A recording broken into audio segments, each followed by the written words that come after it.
Hello दोस्तों, कैसे हैं आप सब। जैसा कि आप जानते हैं कि पहले की वीडियो में हमने रेस्टोरेशन एज के बारे में पढ़ा था, जॉन ड्राइडन, जिसमें जिसमें हमने जॉन ड्राइडन के बारे में पढ़ा था।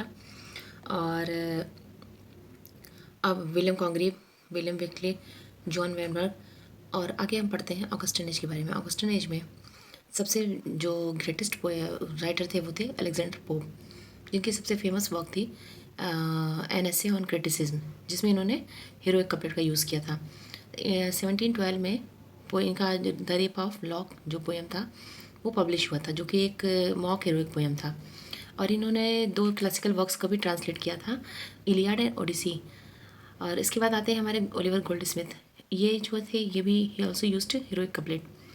इन्होंने भी हीरोइक कपलेट का ही यूज़ किया था अपने पोएम्स में, the traveller and the deserted village. And और सबसे बड़ा नाम जिनको हम कैसे भूल सकते हैं, जिनका नाम है थॉमस ग्रे। बड़े ही फेमस पोएट थे ये। इनकी जो सबसे फेमस पोएम थी ode on a favourite cat, elegy in written, country in churchyard. ये अपने टाइम के बहुत ही ग्रेटेस्ट पोएट माने जाते हैं उस एज के। और इसके आगे चलते हैं तो हम बात करेंगे विलियम ब्लेक के बारे में। विलियम ब्लेक जो थे कोई पोएट ही नहीं बल्कि एक पेंटर भी थे।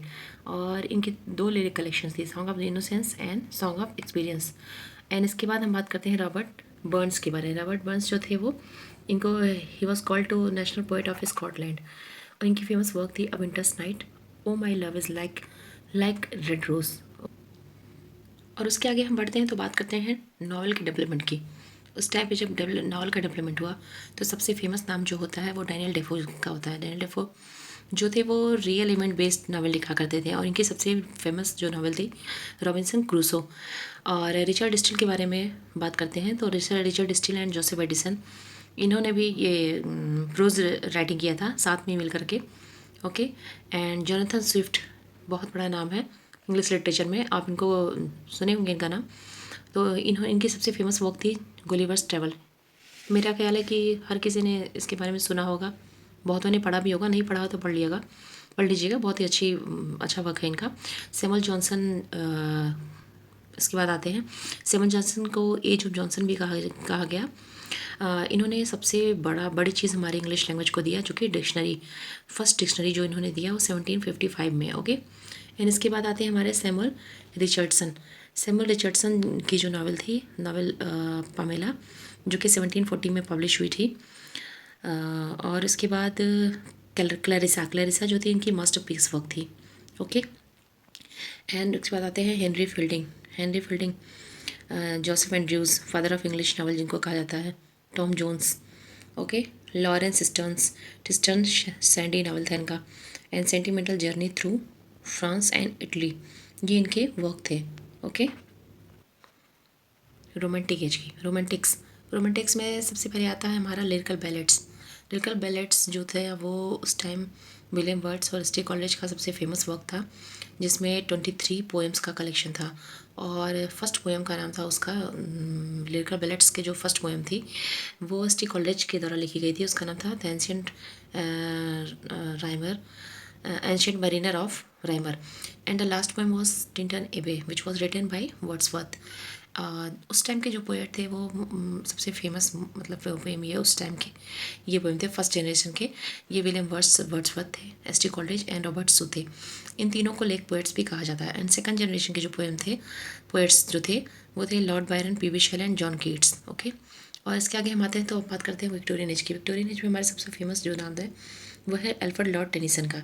एल्फ्रेड लॉर्ड टेनिसन जो थे एंड इनकी सबसे फेमस जो थी, जो इन्होंने अपने फ्रेंड के को डेडिकेट करके लिखा था, इन memoriam.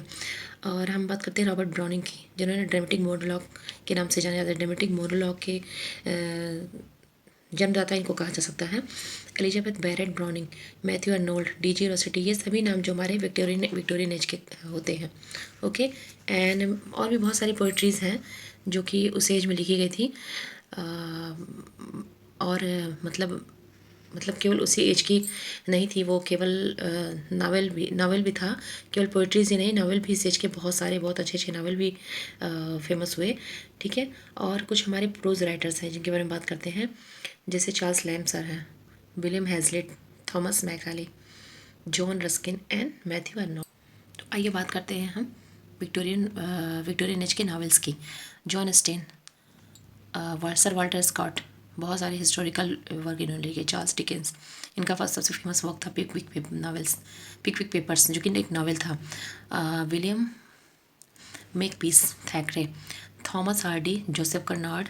Okay, after death of Queen Victoria 20th century का आगमन होता है। 20th सेंचुरी की जो लिटरेचर थी उसमें सबसे फेमस नाम लेंगे हम थॉमस हार्डी सर का एंड जोसेफ कर्नाड।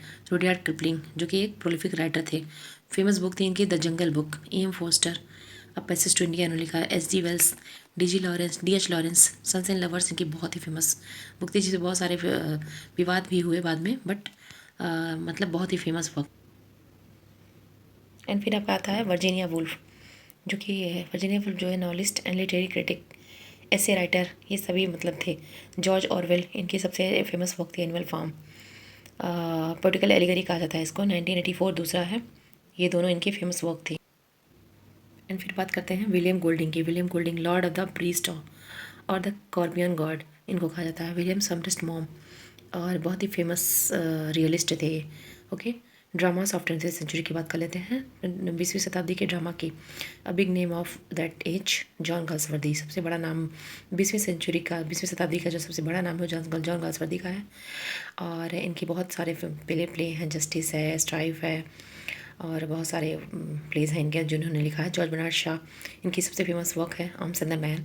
एब्जर्ट थिएटर भी उसी समय पे आया था। सैमुअल बेकेट ने लिखा था। Harold Pinter, the Birthday Party. John Osborne, Look Back in Anger. T S Eliot ने 7 ड्रामास लिखे थे। ओके, जो कि फेमस हुए थे। जिनके 2 इनके सबसे फेमस थे, murder in cathedral and cocktail party. And poetries की बात की जाए 20th सेंचुरी की, तो पोइट्रीज में सबसे बड़ा नाम आता है विलियम बटलर येट्स का, one of the difficult poet of 20th century इनको कहा जाता है। टी एस एलियट दूसरे नाम आता है, जिन्होंने सबसे बड़ा फेमस वर्क था इनका द वेस्ट लैंड, जो कि 5 पार्ट्स में लिखा था इन्होंने। और W.H. Orton, Thomas Hardy, G.M. Hopkins, इन्होंने भी 10.5 इन्होंने जा कर के जो सोनेट को लिखा, सोनेट 14 लाइन का लिखा जाता था, इन्होंने उसको 10.5 लाइन का सोनेट लिखा। ओके, 10.5 लाइन की सोनेट इन्होंने लिखा था। Dylan Thomas. एंड कुछ हम वार पोएट्स की भी बात कर लेते हैं, जो कि Rupert Brooke, Siegfried Sassoon, Wilfred Owen. Okay दोस्तों, तो हम आज अपना ये हिस्ट्री ऑफ इंग्लिश लिटरेचर का सेशन यहीं पे क्लोज करते हैं। आई होप आप लोगों को समझ में आया होगा। This was only for revision, only for knowing, not for syllabus content, क्योंकि टीजीटी के सिलेबस में हिस्ट्री ऑफ इंग्लिश लिटरेचर से बहुत सारे क्वेश्चन ही आते हैं। जो भी क्वेश्चन आएंगे वो मैं अलग से आपके लिए एक वीडियो बनाकर डाल दूँगी। ओके, और जो कि आपके लिए बहुत ही हेल्पफुल होगा। तो मैं अपना वीडियो यहीं पे क्लोज करती हूँ। Okay, thank you so much video में बने रहने के लिए।